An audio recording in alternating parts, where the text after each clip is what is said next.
Hello दोस्तों, मेरा नाम है रविकांत राजपूत और स्टीफन स्टोरीज में आप सभी का स्वागत है। आज की कहानी का शीर्षक है मूसक राज और गजराज। तो काफ़ी समय पहले एक नदी के किनारे काफ़ी सुखी और संपन्न प्रदेश था। वो व्यापार प्रधान प्रदेश था। लेकिन एक दिन उस प्रदेश की सारी सुखी खुशियाँ छिन जाती हैं। बहुत ही भयंकर बारिश होती है और नदी अपना रास्ता बदल लेती है और उस प्रदेश से होकर गुजरती है। इस तरीके से धीरे धीरे वो प्रदेश एक खंडर में बदल जाता है। उस खंडर में फिर उस खंडहर में फिर चूहे आने लगते चूहे रहने लगते हैं और चूहों की संख्या भी धीरे धीरे बढ़ने लगती है और चारों तरफ बस चूहे ही चूहे दिखाई देते हैं। लाखों की संख्या में चूहे रहते हैं। उसी उस चूहों का राजा होता है मूसक राज। चूहों का परिवार काफ़ी चूहों का जो प्रदेश होता है वो भी काफ़ी सुखी और संपन्न होता है। चूहों के प्रदेश के थोड़े ही दूर एक विशाल जलाशय पानी जलाशय एक जल का स्रोत बन जाता है, जो एक बाद में एक बहुत बड़ा विशाल जलाशय बन जाता है। उसी के कुछ दूर एक घना जंगल होता है जहाँ पर हजारों हाथी रहा करते थे। उन हाथियों का एक राजा भी था जिसे मूस गजराज कहते हैं। गजराज हाथियों का राजा था। लेकिन जंगल में काफ़ी ज़्यादा तबाही मची हुई थी। वहाँ पे बहुत ही भयंकर सूखा पड़ा हुआ था। सभी हाथी पानी के लिए त्राही त्राही माम कर रहे थे। हाथियों के जो बच्चे थे वो पानी के लिए इतने व्याकुल थे कि वो अपना दम ही तोड़े दे रहे थे और बड़े हाथी भी काफ़ी ज़्यादा परेशान थे। तो जो हाथियों का राजा था गजराज, वो इस समस्या को लेकर काफ़ी ज़्यादा चिंतित था। तभी एक दिन गजराज की जो मित्र है चील, वो उड़ती हुई आती है और गजराज को बताती है कि उस जो खंडर वाले इलाके से थोड़ी ही आगे पर एक विशाल जलाशय स्रोत है, जल स्रोत है। वहाँ पे तुम सबकी प्यास बुझ जाएगी।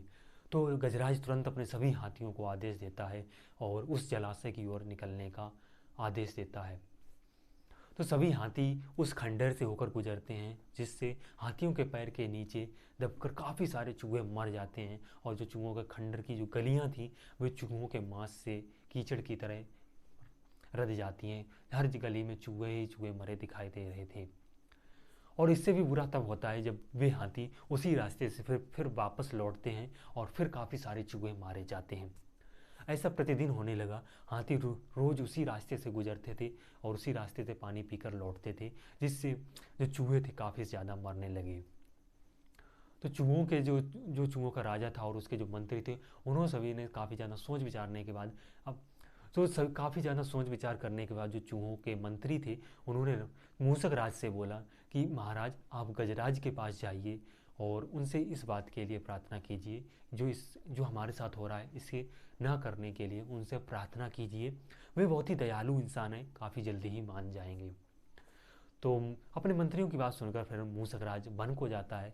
तो जो गजराज होते हैं एक वो विशाल पेड़ के नीचे बैठे होते हैं, खड़े होते हैं और चूहा जाते हैं एक बड़े से पत्थर के ऊपर खड़े होकर गजराज से बोलता है, हे गजराज, मूसक राज का आपको प्रणाम।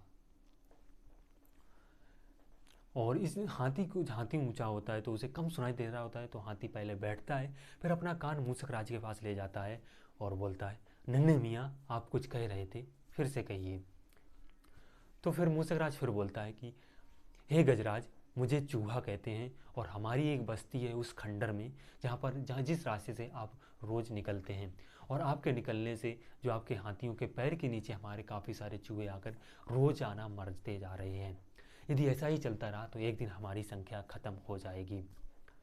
हाथी बात सुनता है तो बड़े ही दुख के साथ बोलता है, हे मूसकराज, मुझे यह बात सुनकर बड़ा ही दुख हुआ। आगे से हम लोग रास्ता बदल लेंगे और आपको कोई दिक्कत नहीं होगी। तो फिर मूसक राज चूहे से बोलता है कि महाराज, आपका इस मेरे एक नन्हे से प्राणी की बात सुनने के लिए आपका बहुत बहुत धन्यवाद। आगे किसी भी काम के लिए मेरी ज़रूरत पड़े तो मुझे ज़रूर याद कीजिएगा। तो गिजराज बोलता है कि नन्हा सा प्राणी मेरी क्या मदद करेगा, और वो चूहे के मूसक राज की तरफ हंसता है और चला जाता है। इसके कुछ समय के बाद जो पास का एक राज्य होता है, उसमें राजा अपनी सेना को सशक्त करने के लिए कुछ हाथियों को भर्ती करने का आदेश देते हैं। तो राजा के जो लोग होते हैं वो हाथी पकड़ने के लिए जंगल में आते हैं और रात में चुपके चुपके जाल बिछा देते हैं। और ऐसे करके काफ़ी ज़्यादा सैकड़ों हाथी पकड़े गए थे, जा चुके थे। तो इस समस्या को लेकर एक दिन गजराज इसी समस्या को लेकर जंगल में टहल रहे थे, चिंतन कर रहे थे। तभी उनका पैर एक सूखे पत्तों के नीचे फंसे छल में फंस जाता है और वो जैसे ही एक कदम आगे बढ़ाते हैं तो रस्सी का फंदा टाइट हो जाता है और मूसक राज उनके छले में जाल में फंस जाते हैं।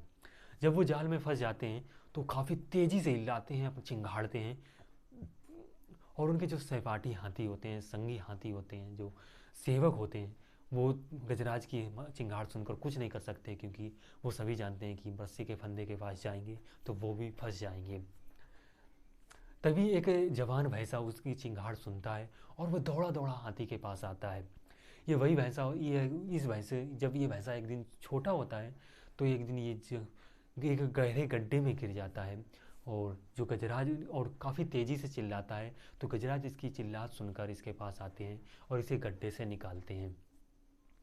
तो ये गजराज की जब हालत देखता है फंदे में फंसे हुए, तो बोलता है कि महाराज, ये आपके साथ वो ये कैसा अन्याय है महाराज, मैं आपके लिए कुछ भी कर सकता हूँ, अपनी जान तक दे सकता हूँ, बताइए कि मेरे लिए क्या काम है। तो गजराज बोलते हैं कि बस तुम्हें एक ही काम करना है, पास के खंडर के पास जाओ, वहाँ पर एक मूसक राज होंगे, उनसे कहना, उन्हें ये सारा हाल बता देना कि गजराज फंदे में फंसे हुए हैं, और उन्हें शीघ्र ही मेरे पास लेकर आना। तो वो जो भैंसा होता है वो भागता भागता खंडर के पास जाता है और मूसक राज को सारी घटना बताता है। तो मूसक राज अपने कुछ 10-20-30 सैनिकों को लेते हैं, भैंसे की पीठ पर सवार होते हैं और जल्दी चलते चलते फटाफट हाथी के पास पहुंचते हैं।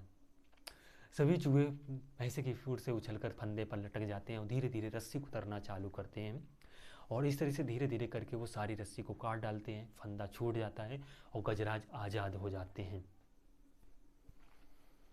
तो दोस्तों इस कहानी से हमें शिक्षा मिलती है कि दूसरों के साथ भलाई करने पर, उनके साथ अच्छा बर्ताव करने पर वह हमें बदले में भी भलाई और हमारी मुसीबत में सहायता होती है। तो हमेशा दूसरों के साथ भलाई करें, और भविष्य ज़रूरत पड़ने पर सामने से भी हमें भलाई देखने को मिलेगी।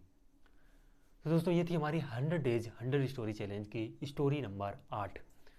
चलिए मिलते हैं कल की स्टोरी में, तब तक के लिए goodbye and thanks for watching.